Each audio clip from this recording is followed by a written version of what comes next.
ਸਰਬੱਤ ਸੰਗਤਾਂ ਦੇ ਚਰਨਾਂ ਵਿੱਚ ਬੇਨਤੀ ਹੈ ਕਿ ਗੱਤਕੇ ਮੁਕਾਬਲੇ ਵਿੱਚ ਪਹੁੰਚ ਕੇ ਵੱਧ ਚੜ੍ਹ ਕੇ ਹਾਜ਼ਰੀ ਭਰੋ ਅਤੇ ਖਿਡਾਰੀਆਂ ਦੇ ਜ਼ੋਰ ਵੇਖੋ ਜੀ। ਵਾਹਿਗੁਰੂ ਜੀ ਕਾ ਖਾਲਸਾ, ਵਾਹਿਗੁਰੂ ਜੀ ਕੀ ਫਤਿਹ।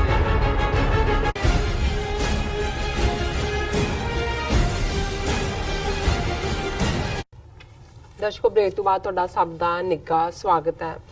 ਵਿਊਅਰਸ, ਅਸੀਂ ਆਪਣੇ ਦਰਸ਼ਕਾਂ ਨਾਲ ਤੁਹਾਡੇ ਨਾਲ ਸਾਂਝਾ ਇਹ ਕਰਨਾ ਚਾਹੁੰਦੇ ਹਾਂ ਕਿ ਤੁਸੀਂ ਜੇ ਟੀਵੀ 84 ਨਾਲ ਜਾਂ ਪ੍ਰੋਗਰਾਮ ਸੱਚੋ ਸੱਚ ਨਾਲ ਫੇਸਬੁੱਕ ਰਾਹੀਂ ਜੁੜੇ ਤਾਂ ਇਸ ਨੂੰ ਵੱਧ ਤੋਂ ਵੱਧ ਲਾਈਕ ਕਰੋ ਤੇ ਸ਼ੇਅਰ ਕਰੋ ਅਤੇ ਨਾਲ ਹੀ YouTube ਤੇ ਸਬਸਕ੍ਰਾਈਬ ਕਰੋ। ਇਹ ਵੀ ਦੱਸ ਦਈਏ ਕਿ ਤੁਸੀਂ ਟੀਵੀ 84 ਦੀ ਐਪ ਨੂੰ ਐਂਡਰੋਇਡ ਐਂਡ ਐਪ ਸਟੋਰ ਤੇ ਡਾਊਨਲੋਡ ਕਰਕੇ ਤੁਸੀਂ ਟੀਵੀ 84 ਦੀ ਜੋ ਲਾਈਵ ਸਟ੍ਰੀਮ ਹੈ ਉਸ ਨੂੰ ਤੁਸੀਂ 24 ਆਵਰਸ ਦੇਖ ਸਕਦੇ ਹੋ। ਵਿਊਅਰਸ, ਹੁਣ ਆਪਾਂ ਗੱਲਬਾਤ ਕਰਾਂਗੇ ਅੱਜ ਦਾ ਜੋ ਦੂਸਰਾ ਅਹਿਮ ਇਸ਼ੂ ਹੈ ਉਸ ਬਾਰੇ। ਅਸੀਂ ਡਾਕਟਰ ਸਾਹਿਬ ਕੋਲੋਂ ਉਹਨਾਂ ਦੇ ਵਿਚਾਰ ਸੁਣਦੇ ਹਾਂ। ਜੀ ਡਾਕਟਰ ਸਾਹਿਬ, ਕੀ ਕਹਿਣਾ ਚਾਹੋਗੇ? ਦੇਖੋ, ਸਾਡੇ ਹਮੇਸ਼ਾ ਇਹ ਕੋਸ਼ਿਸ਼ ਹੁੰਦੀ ਹੈ ਕਿ ਸਾਡੇ ਉਸ ਖਿੱਤੇ ਦੇ ਵਿੱਚ ਜਿਨ੍ਹਾਂ ਦੇ ਉੱਤੇ ਜ਼ੁਲਮ ਹੋ ਰਹੇ ਨੇ ਉਹਨਾਂ ਦੀ ਕਹਾਣੀ ਵੀ ਉਵੇਂ ਹੀ ਬਰਾਬਰ ਦੁਨੀਆ ਦੇ ਨਾਲ ਆਪਣੇ ਵਿਊਅਰਸ ਦੇ ਨਾਲ ਸਾਂਝੀ ਕੀਤੀ ਜਾਏ ਜਿਵੇਂ ਅਸੀਂ ਆਪਣੀ ਕੌਮ ਦੀ ਔਰ ਭਾਰਤੀ ਕਬਜ਼ੇ ਵਾਲੇ ਪੰਜਾਬ ਦੀ ਕਰਦੇ। ਸੋ ਜ਼ਾਹਰ ਹੈ ਕਿ ਜੰਮੂ ਕਸ਼ਮੀਰ ਦੇ ਵਿੱਚ ਇਸ ਵੇਲੇ ਜੋ ਜ਼ੁਲਮ ਦੀ ਹਨੇਰੀ ਝੁੱਲ ਰਹੀ ਹੈ, ਝੁੱਲਤਾ ਮੋਦੀ ਦੇ ਇਸ 5 ਸਾਲ ਦੇ ਰਾਜ ਦੌਰਾਨ ਹੀ ਕਾਫੀ ਜ਼ੁਲਮ ਹੋ ਰਹੇ ਸਨ ਔਰ ਅਸੀਂ ਦੇਖਦੇ ਹਾਂ ਕਿ ਉਸ ਦਾ ਨਤੀਜਾ ਸੀ ਕਿ ਵੀ ਫਿਰ ਜੇ ਬੁਰਹਾਨ ਵਾਨੀ ਵਰਗੇ ਯੋਧੇ ਜਿਹੜੇ ਨੇ ਉਹ ਸਾਹਮਣੇ ਆਏ ਔਰ ਉਹਨਾਂ ਨੇ ਕਿਵੇਂ ਰੈਜ਼ਿਸਟ ਕੀਤਾ ਇਹਨਾਂ ਦੇ ਜ਼ੁਲਮ ਨੂੰ ਔਰ ਜਦੋਂ ਉਹਨਾਂ ਨੂੰ ਸ਼ਹੀਦੀ ਮਿਲੀ ਤੇ ਕਿਵੇਂ ਲੱਖਾਂ ਲੋਕ ਜਿਹੜੇ ਨੇ ਉਹ ਸੜਕਾਂ ਦੇ ਉੱਤੇ ਉਤਰੇ। ਸਾਰਾ ਕਸ਼ਮੀਰ ਜਿਹੜਾ ਹੈ ਉਹ ਇੱਕਦਮ ਜਿਹੜਾ ਹੈ ਉਸ ਬੁਰਹਾਨ ਵਾਨੀ ਦਾ ਐਡਮਾਇਰਰ ਸੀ ਔਰ ਉਸ ਤੋਂ ਬਾਅਦ ਲਗਾਤਾਰਤਾ ਦੇ ਨਾਲ ਇਹ ਚੱਲ ਰਿਹਾ ਔਰ ਹੁਣ ਵੀ ਕਿਉਂਕਿ ਉਹਨਾਂ ਦੀ ਸ਼ਹਾਦਤ ਦੀ ਐਨੀਵਰਸਰੀ ਹੈ ਔਰ ਉਹਨੂੰ ਲੈ ਕੇ ਵੀ ਜਿਹੜੀ ਖਬਰ ਹੈ ਉਹਨੂੰ ਮੈਂ ਬਾਅਦ ਚ ਡਿਸਕਸ ਕਰਦਾ ਇਸੇ ਹੀ ਸੈਗਮੈਂਟ 'ਚ। ਲੇਕਿਨ ਪਿਛਲੇ ਸਾਲ ਜਿਹੜੀ 2018 ਦੇ ਵਿੱਚ ਇੱਕ ਚੰਗੀ ਡਿਵੈਲਪਮੈਂਟ ਸੀ ਕਿ ਯੂਨਾਈਟਿਡ ਨੇਸ਼ਨਸ ਦੀ ਹਿਊਮਨ ਰਾਈਟਸ ਕਾਉਂਸਲ ਨੇ 49 ਸਫ਼ੇ ਦੀ 49 ਪੇਜਿਸ ਰਿਪੋਰਟ ਫਸਟ ਟਾਈਮ 70 ਸਾਲ 'ਚ ਜੰਮੂ ਕਸ਼ਮੀਰ ਦੇ ਵਿੱਚ ਭਾਰਤੀ ਫੌਜ ਦੇ ਜ਼ੁਲਮ, ਕਿਵੇਂ ਉੱਥੇ ਡਿਸਐਪੀਅਰੈਂਸਿਸ, ਟਾਰਚਰ, ਰੇਪ ਔਰ ਇਲੀਗਲ ਡਿਟੈਂਸ਼ਨਸ ਔਰ ਈਵਨ ਕਿਵੇਂ ਜਦੋਂ ਮਰਜ਼ੀ ਇੰਟਰਨੈਟ ਬੰਦ ਕਰ ਦੇਣਾ ਹੈ, ਲੋਕਾਂ ਦੀ ਨਿੱਜੀ ਜ਼ਿੰਦਗੀ ਦੇ ਵਿੱਚ ਦਖਲ-ਅੰਦਾਜ਼ੀ, ਉਹਨੂੰ ਉਹਨਾਂ ਨੇ ਜਾਰੀ ਕੀਤਾ ਸੀ ਔਰ ਇਹ ਪਹਿਲੀ ਵਾਰ ਸੀ ਕਿ ਇਸ ਲੈਵਲ ਦੀ ਰਿਪੋਰਟ ਸਾਹਮਣੇ ਆਈ। ਹਾਲਾਂਕਿ ਉਸ ਦੇ ਉੱਤੇ ਜਿਵੇਂ UN ਦੀਆਂ ਰਿਪੋਰਟਾਂ ਦਾ ਹੁੰਦਾ ਕੋਈ ਫੋਲੋ ਅਪ ਤਾਂ ਕੋਈ ਫੌਜ ਦਾ ਹੈ ਨਹੀਂ UN ਦੀ। ਹਾਲਾਂਕਿ ਜੰਮੂ ਕਸ਼ਮੀਰ ਜਿਹੜਾ ਉਹ ਡਿਸਪਿਊਟਡ ਟੈਰੀਟਰੀ ਹੈ, UN ਸਿਕਿਉਰਿਟੀ ਕਾਉਂਸਲ ਦੇ ਕੋਲ ਉਹਦਾ ਕੇਸ ਹੈ, ਲੇਕਿਨ ਇਹਦੇ ਬਾਵਜੂਦ ਉਹਨਾਂ ਦੇ ਅਬਜ਼ਰਵਰ ਵੀ ਨੇ, ਲੇਕਿਨ ਇਹਦੇ ਬਾਵਜੂਦ ਉਹ ਮਤੇ ਹੀ ਹੁੰਦੇ ਨੇ, ਰੈਜ਼ੋਲੂਸ਼ਨ ਹੀ ਹੁੰਦੇ ਨੇ।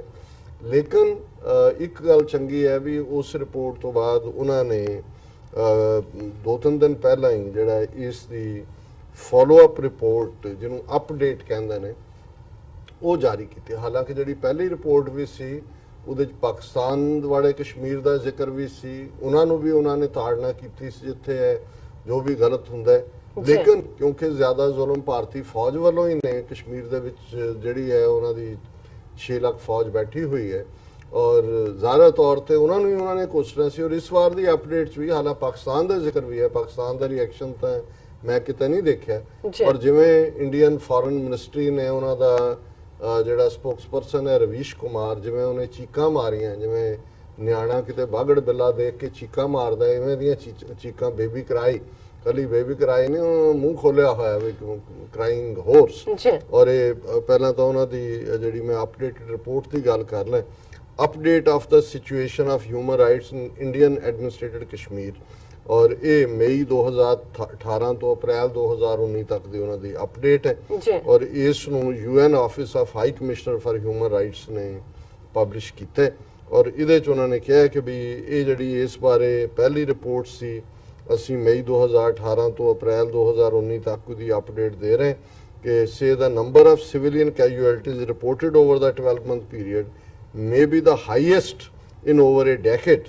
ਉਹਨੇ ਕਿਹਾ ਜੀ ਜਿੰਨੀਆਂ ਹੁਣ ਇਸ ਸਾਲ 'ਚ ਮੌਤਾਂ ਹੋਈਆਂ ਨੇ 10 ਸਾਲ ਦੇ ਵਿੱਚ ਸਭ ਤੋਂ ਜ਼ਿਆਦਾ ਇਹ ਨੰਬਰ ਹੈ ਔਰ ਇਹ ਰਿਪੋਰਟ ਉਹਨਾਂ ਨੇ ਕਿਹਾ ਕਿ how tensions over Kashmir which rose sharply after a deadly suicide bombing in February targeting Indian security forces in Pulwama continue to have a severe impact on the human rights of civilians including the right of life, ਕਿ ਜਿਹੜੇ civilian ਨੇ ਜੀ। ਉਹਨਾਂ ਦੀ ਜ਼ਿੰਦਗੀ ਦਾ ਹੱਕ, ਉਸ ਨੂੰ ਵੀ ਇਹ ਗੱਲ ਪ੍ਰਭਾਵਿਤ ਕਰ ਰਹੀ ਹੈ।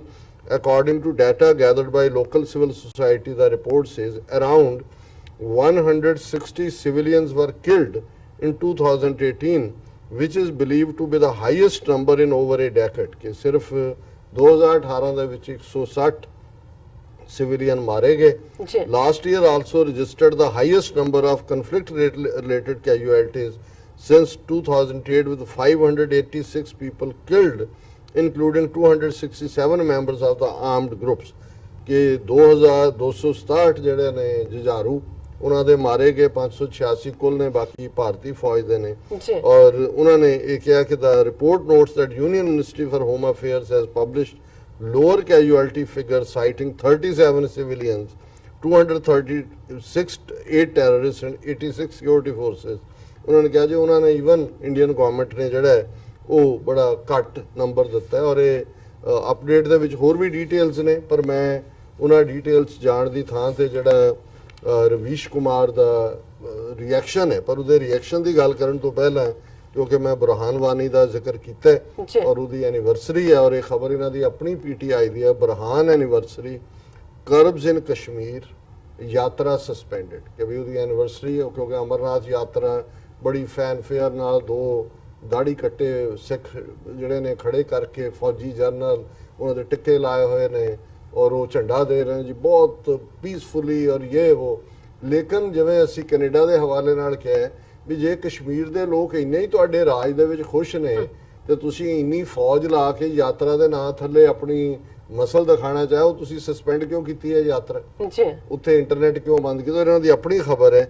Restrictions were imposed in Srinagar city and other places in the valley on Monday to prevent separatists called protests on the death anniversary of Burhan Wani। ਜੀ। ਉਹਨਾਂ ਨੇ ਕਿਹਾ ਜੀ ਉਹ ਰੈਸਟ੍ਰਿਕਸ਼ਨਸ ਨੇ, ਕਿਉਂਕਿ ਉਹਨਾਂ ਨੇ ਜਿਨ੍ਹਾਂ ਨੂੰ ਇਹ ਕਹਿ ਰਹੇ ਨੇ, ਜਿਨ੍ਹਾਂ ਦੇ ਬੰਦੇ ਚੁੱਕੇ ਹੋਏ ਨੇ ਕਿ ਜੀ ਮਨੀ ਲਾਂਡਰਿੰਗ ਔਰ ਪਾਕਿਸਤਾਨ ਤੋਂ ਲਏ, ਤੇ ਇਹਦੇ ਬਾਵਜੂਦ ਇਹਨਾਂ ਨੂੰ ਕਿਉਂ ਖੌਫ ਆਉਂਦਾ ਜੇ ਲੋਕ ਨਾਲ ਨਹੀਂ ਹੈਗੇ? ਫਿਰ ਉਹ ਕਹਿੰਦਾ not just shops, businesses and transport, but internet and even the advance of pilgrims for annual Amarnath Yatra was put on hold। ਦੁਕਾਨਾਂ ਦੂਜੇ ਬਾਜ਼ਾਰ ਤਾਂ ਬੰਦ, ਇੰਟਰਨੈਟ ਵੀ ਜਿਹੜਾ ਉਹ ਬੰਦ ਕੀਤਾ ਹੋਇਆ ਹੈ। ਔਰ ਇਸ ਸਾਰਿਆਂ ਨੂੰ ਨੇ ਆਪ ਹੀ ਇਹਨਾਂ ਨੇ ਮੰਨੇ ਕਿ separatist conglomerate joint resistance leadership headed by Sayyid Ali Gilani, Mirwaiz Umar Farooq and Yasin Malik has appealed to the people to observe a valley-wide protest shutdown on the 3rd death anniversary of Wani। 3 ਸਾਲ ਹੋ ਗਏ ਨੇ ਤੇ ਉਹਨਾਂ ਨੇ ਕਾਲ ਦਿੱਤੀ ਤਾਂ ਉਹਨਾਂ ਨੇ ਇੰਟਰਨੈਟ ਵੀ ਔਰ ਦੁਕਾਨਾਂ ਔਰ ਸਭ ਕੁਝ ਬੰਦ ਕਰ ਦਿੱਤਾ ਹੈ। ਔਰ ਜੁਲਾਈ 8 2016 ਨੂੰ ਬੁਰਹਾਨ ਵਾਨੀ ਜਿਹੜਾ ਉਹ ਕੌਂਕਰਨਾਗ ਏਰੀਆ ਅਨੰਤਨਾਗ ਡਿਸਟ੍ਰਿਕਟ ਦੇ ਵਿੱਚ ਮਾਰਿਆ ਗਿਆ ਸੀ। ਪਰ ਇਸ ਖਬਰ ਦੀ ਹੋਰ ਡਿਟੇਲ ਲਈ ਮੇਰੇ ਕੋਲ ਵਕਤ ਨਹੀਂ ਹੈ, ਪਰ ਮੈਂ ਜ਼ਰਾ ਜਿਹੜਾ ਬੀਬੀ ਕਰਾਈ ਹੈ ਇੰਡੀਅਨਸ ਦਾ ਉਹ ਦੱਸਦੇ ਹਾਂ ਕਿ government slams UN report and Jammu and Kashmir as false and motivated narrative.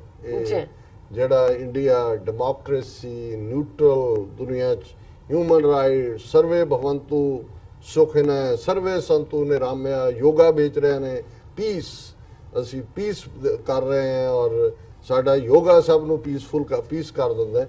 ਉਹ ਯੂਨਾਈਟਿਡ ਨੇਸ਼ਨ ਜਿਹੜੀ ਡਿੱਗਦੀ ਢਹਿੰਦੀ ਰੁਲਦੀ ਖੁੱਲਦੀ 72 ਸਾਲ 'ਚ ਆ ਕੇ ਜੇ ਇੱਕ ਰਿਪੋਰਟ ਉਹਨਾਂ ਨੇ ਕੱਢ ਹੀ ਦਿੱਤੀ ਹੈ, ਘੱਟੋ ਘੱਟ ਉਸ ਦੀਆਂ ਫਾਰਮਲ ਰਿਕਮੈਂਡੇਸ਼ਨਸ ਦੇ ਉੱਤੇ ਅੱਧ ਪਜੱਦਾ ਅਮਲ ਹੀ ਕਰ ਲਓ। ਪਰ ਇਹ ਜਿਹੜੇ ਝੂਠ ਦੇ ਵਣਜਾਰੇ ਨੇ ਜਿਨ੍ਹਾਂ ਦੀ ਹੋਂਦ ਹੀ ਝੂਠ ਦੇ ਉੱਤੇ ਟਿਕੀ ਹੋਈ ਹੈ, ਉਹ ਪੂਰਾ ਚੀਕਾ ਮਾਰ ਕੇ ਕਹਿ ਰਿਹਾ ਕਿ ਐਨ ਇਰਕਡ ਇੰਡੀਆ, ਇੱਕ ਹੁੰਦਾ ਵੀ ਉਹ ਮੱਚ ਪਿਆ, ਜਿਹਨੂੰ ਅਸੀਂ ਪੰਜਾਬੀ 'ਚ ਕਹਿੰਦੇ ਵੀ ਮੱਚਿਆ India. On Monday lodged a strong protest with UN Rights Office over its report on the situation in Jammu and Kashmir, slamming it as a continuation of earlier false and motivated narrative and violative of India's sovereignty and territorial integrity। ਕਿ ਸਾਡੀ ਤੁਸੀਂ ਪ੍ਰਭੂ ਸੱਤਾ ਅਖੰਡਤਾ ਏਕਤਾ ਤੁਸੀਂ challenge ਕਰਤਾ। Report ਹੈ ਕਿ ਨਿਊਕਲੀਅਰ ਬੰਬ ਹੈ ਕਿ ਤੁਹਾਡਾ ਵਜੂਦ ਮਿਟਾ ਦਿੱਤਾ ਉਹਨੇ। ਸੋ ਇਹ ਕਹਿ ਰਿਹਾ ਕਿ ਜੀ UN ਦੀ ਇਹ ਸਾਡੀ ਸੋਵਰਨਿਟੀ ਦੀ ਵਾਇਓਲੇਸ਼ਨ ਹੈ। ਯੂਨਾਈਟਿਡ ਨੇਸ਼ਨਸ ਦਾ ਕੰਮ ਹੈ ਰਿਪੋਰਟਾਂ, ਦੁਨੀਆ ਦੇ ਕਿਸੇ ਖੁੰਝੇ 'ਚ ਵੀ ਕੁਝ ਹੁੰਦਾ ਹੈ ਉਹ ਕਰਦੇ ਨੇ ਰਿਪੋਰਟਾਂ, ਔਰ ਪਹਿਲੀ ਵਾਰ ਸੀ ਕਿ ਕਸ਼ਮੀਰ ਦੇ ਉੱਤੇ ਕੀਤਾ ਔਰ ਹੁਣ ਉਹਨਾਂ ਨੇ ਅਪਡੇਟ ਕੀਤਾ। ਫਿਰ ਉਹ ਕਹਿ ਰਹੇ in a strong reaction the External Affairs Ministry said the report ignores the core issue of cross-border terrorism and seems to accord a legitimacy to terrorism that is in complete variance with the positions of UN. ਜੀ ਇਹ report ਦੇ ਨਾਲ ਤੁਸੀਂ ਦਹਿਸ਼ਤਗਰਦੀ ਨੂੰ ਬੜਾਵਾ ਦੇ ਰਹੇ ਹੋ, ਜੀ ਤੁਸੀਂ UN ਸਿਕਿਉਰਿਟੀ ਕਾਉਂਸਲ ਦੇ ਬਿਲਕੁਲ ਉਲਟ ਜਾ ਰਹੇ ਹੋ। ਫਿਰ ਇਹ ਜਿਹੜਾ ਜਿਵੇਂ ਉਹਨਾਂ ਨੇ UN high commission for human rights the report ਦਾ ਹਵਾਲਾ ਦੇ ਕੇ ਅਪਡੇਟ ਦੀ ਗੱਲ ਕੀਤੀ ਹੈ। ਫਿਰ ਉਹਨੇ ਕਿਹਾ ਕਿ ਵੀ ਰਿਪੋਰਟ ਦਾ ਜ਼ਿਕਰ ਇਹਨੇ ਵੀ ਕੀਤਾ ਵੀ ਕੀ ਰਿਪੋਰਟਸ ਕਿਹਾ ਮੈਂ ਪਹਿਲਾਂ ਦੱਸ ਚੁੱਕਾ ਹਾਂ। ਜੀ ਫਿਰ ਉਹਨੇ ਜਿਹੜਾ ਰਵੀਸ਼ ਕੁਮਾਰ ਨੇ ਕਿਹਾ ਕਿ ਵੀ ਇਹ ਜਿਹੜਾ Kumar also asserted that reports assertions are in violations of India's sovereignty। ਮੈਂ ਪੜ੍ਹਤਾ is situation created by years of cross-border terrorist attacks emanating from Pakistan has been analyzed without any reference to its causality। Causality ਤਾਂ ਉਹਦੀ ਇਹ ਹੈ mister Ravish Kumar ji and mister Amit Shah home minister ਔਰ mister Modi ਕਿ ਤੁਸੀਂ ਜੰਮੂ ਕਸ਼ਮੀਰ ਦੇ ਲੋਕਾਂ ਦੀਆਂ ਵਿਸ਼ੇਸ ਦੇ ਖਿਲਾਫ ਫੌਜ ਦੇ ਜੈਕ ਬੂਟ ਦੇ ਥੱਲੇ ਉਹਨਾਂ ਦੀਆਂ ਆਜ਼ਾਦੀਆਂ ਨੂੰ ਕੁਚਲਿਆ ਹੋਇਆ ਹੈ। ਜੀ ਕੱਲੀਆਂ ਪੋਲੀਟੀਕਲ ਨਹੀਂ, ਧਾਰਮਿਕ ਵੀ, ਮਜ਼ਹਬੀ ਵੀ। ਜਦੋਂ ਮਰਜ਼ੀ ਮਸਜਿਦਾਂ ਬੰਦ ਕਰ ਦਿੰਦੇ ਨੇ, ਜਦੋਂ ਮਰਜ਼ੀ ਜਿਹੜਾ ਨਮਾਜ਼ ਤੇ ਪਾਬੰਦੀ ਹੈ, ਜਦੋਂ ਮਰਜ਼ੀ ਬਾਹਰ ਨਿਕਲ ਕੇ ਲੋਕਾਂ ਦੇ ਘਰਾਂ ਦੇ ਵਿੱਚ ਫੌਜ ਜਿਹੜੀ ਹੈ ਉਹ ਹਰਲ ਕੁੱਤਿਆਂ ਦੀ ਤਰ੍ਹਾਂ ਕਰਦੀ ਫਿਰਦੀ ਹੈ। ਔਰ ਜੇ ਉਹਨਾਂ ਨੇ ਇਸ ਦੇ ਉੱਤੇ ਇੱਕ ਫੈਕਚੁਅਲ ਪੋਜੀਸ਼ਨ, ਔਰ ਜਿਵੇਂ ਮੈਂ ਕਿਹਾ ਈਵਨ ਪਾਕਿਸਤਾਨ ਨੂੰ ਵੀ ਉਹਨਾਂ ਨੇ ਧੁਰਿਆ, ਉਹਨਾਂ ਨੇ ਕਿਹਾ ਜੀ ਉੱਥੇ ਵੀ ਡਿਸਐਪੀਅਰੈਂਸਿਸ ਹੋਈਆਂ, ਜਾਂ ਪਤਾ ਨਹੀਂ ਕਿਹੜੇ ਹਿੱਸੇ ਦੀ ਗੱਲ ਹੈ ਕਿਉਂਕਿ ਮੈਂ ਰਿਪੋਰਟ ਇਨ ਟੋਟੋ ਨਹੀਂ ਪੜ੍ਹੀ ਹੈ, ਲੇਕਿਨ ਉਹਦੇ 'ਚ ਉਹਨਾਂ ਨੇ ਬੈਲੈਂਸ ਰੱਖਣ ਦੀ ਕੋਸ਼ਿਸ਼ ਕੀਤੀ ਹੈ ਕਿ ਜੀ ਇੰਡੀਆ ਨੂੰ ਇਹ ਨਾ ਲੱਗੇ ਕਿ ਵਨ ਸਾਈਡਡ ਹੈ। ਇਹਦੇ ਬਾਵਜੂਦ ਇਹ ਕਹਿ ਰਿਹਾ ਜੀ ਤੁਸੀਂ ਸਾਡੀ ਸੋਵਰਨਿਟੀ, ਸਾਡੀ ਇੰਟੈਗ੍ਰਿਟੀ ਔਰ ਉਹਨੂੰ ਵਾਇਓਲੇਟ ਕਰ ਰਹੇ ਹੋ। ਔਰ ਇਹ ਸਾਰੇ ਚੋਂ ਉਹਨੇ ਇਨ ਦਾ ਐਂਡ ਇਹੀ ਕਹਿਣ ਦਾ ਯਤਨ ਕੀਤਾ, motivated attempts to weaken our national resolve will never succeed, or asserting that entire state of Jammu and Kashmir is an integral part of India। ਕਿ ਵੀ ਅਸੀਂ ਇਹ ਜੋ ਮਰਜ਼ੀ ਰਿਪੋਰਟਾਂ ਕੱਢ ਲੈਣ, ਅਸੀਂ ਕਦੇ ਵੀ ਆਪਣੇ ਦੇਸ਼ ਨੂੰ ਜਿਹੜਾ ਉਹ ਸਾਡਾ ਜਿਹੜਾ ਰਿਜ਼ੋਲਵ ਹੈ ਕਿ ਅਸੀਂ ਕਸ਼ਮੀਰ ਸਾਡੀ ਭਾਰਤ ਮਾਤਾ ਦਾ ਟੂਟ ਅੰਗ ਹੈ, ਇਹਨੂੰ ਅਸੀਂ ਕਦੇ ਕਮਜ਼ੋਰ ਨਹੀਂ ਹੋਣ ਦੇਵਾਂਗੇ। ਸੋ ਇਹ ਜਿੰਨੀਆਂ ਚੀਕਾਂ ਮਾਰ ਰਹੇ ਨੇ, ਇਸ ਤੋਂ ਹੀ ਤੁਸੀਂ ਦੇਖ ਸਕਦੇ ਹੋ ਕਿ ਇਸ ਮੁਲਕ ਦੇ ਵਿੱਚ ਇਨਸਾਨੀ ਹਕੂਕ, ਇੰਟਰਨੈਸ਼ਨਲ ਲਾਅ, UN ਚਾਰਟਰ ਔਰ ਇਨਸਾਨੀ ਸਫਰਿੰਗ, ਇਸ ਸਾਰੇ ਦਾ ਕੀ ਮੁੱਲ ਵਟਿਆ ਜਾਂਦਾ ਹੈ, ਇਸ ਸਾਰੇ ਦਾ ਕੀ ਵਜੂਦ ਹੈ। ਐਵੇਂ ਨਹੀਂ, ਅਲਾਮਾ ਇਕਬਾਲ ਨੇ ਕਿਹਾ ਸੀ ਕਿ ਆਹ ਸ਼ੂਦਰ ਕੇ ਲਿਏ ਹਿੰਦੁਸਤਾਨ ਗਮ ਖਾਨਾ ਹੈ, ਦਰਦ ਇਨਸਾਨੀ ਸੇ ਇਸ ਬਸਤੀ ਕਾ ਦਿਲ ਬੇਗਾਨਾ ਹੈ। ਇਹ ਜਿਹੜੀ ਬਸਤੀ ਹੈ, ਇਹ ਜਿਹੜਾ ਅੱਜ ਆਰਟੀਫੀਸ਼ੀਅਲ ਕੰਟਰੀ ਜਾਣ ਲੱਗਾ, ਅੰਗਰੇਜ਼ ਬਾਣੀਆਂ ਇਹਨਾਂ ਨੂੰ ਤੋਹਫੇ 'ਚ ਦੇ ਗਿਆ, ਇਸ ਬਸਤੀ ਦੇ ਵਿੱਚ, ਇਸ ਬ੍ਰਾਹਮਣਵਾਦ ਦੇ ਇਸ ਕੈਦਖਾਨੇ ਦੇ ਵਿੱਚ ਦਰਦ ਇਨਸਾਨੀਅਤ ਦੇ ਦਰਦ ਦੀ ਕੋਈ ਥਾਂ ਨਹੀਂ ਹੈ।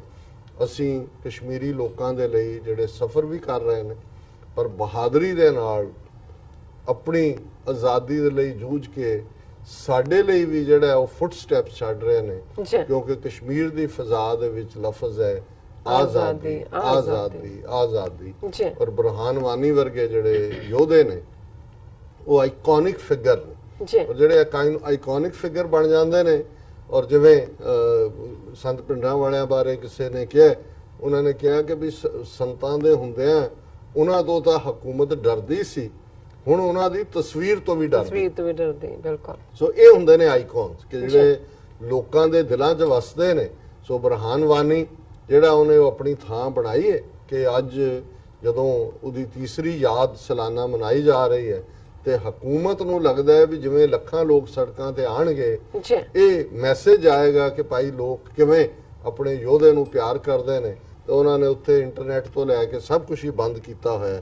ਸੋ ਮੈਂ ਸਮਝਦਾ ਵੀ ਸਭ ਕੁਝ ਬੰਦ ਕਰ ਦੇਣਾ ਹੀ ਦੱਸਦਾ ਕਿ ਕਿਵੇਂ ਲੋਕ ਆਜ਼ਾਦੀ ਦੇ ਰਸਤੇ ਤੇ ਬੇਖੌਫ ਹੋ ਕੇ ਨਿਕਲੇ ਗਏ। ਬਿਲਕੁਲ ਡਾਕਟਰ ਸਾਹਿਬ, ਤੁਹਾਡਾ ਬਹੁਤ ਬਹੁਤ ਸ਼ੁਕਰੀਆ। ਤੁਸੀਂ ਦੂਸਰਾ ਇਸ਼ੂ ਸਾਡੇ ਦਰਸ਼ਕਾਂ ਨਾਲ ਸਾਂਝਾ ਕੀਤਾ। ਇੱਥੇ ਲੈਣੇ ਬ੍ਰੇਕ ਤੋਂ ਪਹਿਲਾਂ ਅਸੀਂ ਆਪਣੇ ਦਰਸ਼ਕਾਂ ਤੇ ਸਰੋਤਿਆਂ ਨੂੰ ਫਿਰ ਦੁਬਾਰਾ ਅਪੀਲ ਤੇ ਬੇਨਤੀ ਕਰਦੀ ਹੈ ਵਿਊਅਰਸ, ਜਿਸ ਤਰ੍ਹਾਂ ਕਿ ਤੁਸੀਂ ਜਾਣਦੇ ਹੋ ਕਿ ਟੀਵੀ 84 ਮਨੁੱਖੀ ਹੱਕਾਂ ਦਾ ਪਹਿਰੇਦਾਰ ਹੈ। ਟੀਵੀ 84 ਸਿੱਖਾਂ, ਕਸ਼ਮੀਰੀਆਂ ਤੇ ਭਾਰਤੀਆਂ ਨੌਰਥ ਸਟੇਟਾਂ ਦੇ ਲੋਕਾਂ ਦੇ ਸਵੈ ਨਿਰਣੇ ਦੇ ਹੱਕਾਂ ਦਾ ਹਾਮੀ ਹੈ। ਅਸੀਂ ਚਾਹਾਂਗੇ ਕਿ ਤੁਸੀਂ ਟੀਵੀ 84 ਦੀ ਚੜ੍ਹਦੀ ਕਲਾ ਲਈ ਵੱਧ ਤੋਂ ਵੱਧ ਡੋਨੇਟ ਕਰੋ। ਡੋਨੇਟ ਕਰਨ ਲਈ ਸਾਡੀ ਵੈਬਸਾਈਟ tv84.tv ਤੇ ਜਾ ਕੇ ਪੇਪਲ ਦੀ ਵਰਤੋਂ ਕਰਕੇ ਵਨ ਟਾਈਮ ਡੋਨੇਟ ਕਰ ਸਕਦੇ ਹੋ, ਮੰਥਲੀ ਡੋਨੇਟ ਵੀ ਕਰ ਸਕਦੇ ਹੋ। ਤੁਸੀਂ ਟੀਵੀ 84 ਦੇ ਨਾਮ ਤੇ ਚੈੱਕ ਬਣਾ ਕੇ ਸਾਨੂੰ ਮੇਲ ਵੀ ਕਰ ਸਕਦੇ ਹੋ। ਸਾਡੇ ਇਸ ਪਤੇ ਤੇ 36-01 37th ਐਵਨਿਊ, ਲੌਂਗ ਆਈਲੈਂਡ ਸਿਟੀ, ਨਿਊਯਾਰਕ 11101 USA, ਜਾਂ ਫਿਰ ਤੁਸੀਂ ਸਾਨੂੰ ਫੋਨ ਰਾਹੀਂ ਵੀ ਸੰਪਰਕ ਕਰ ਸਕਦੇ ਹੋ। ਸਾਡੇ ਫੋਨ ਨੰਬਰ ਤੇ 5164060694। Thank you so much viewers, ਤੁਸੀਂ ਕਿਤੇ ਨਹੀਂ ਜਾਣਾ, ਮਿਲਦੇ ਹਾਂ ਛੋਟੇ ਜਿਹੇ ਵਕਫੇ ਤੋਂ ਬਾਅਦ।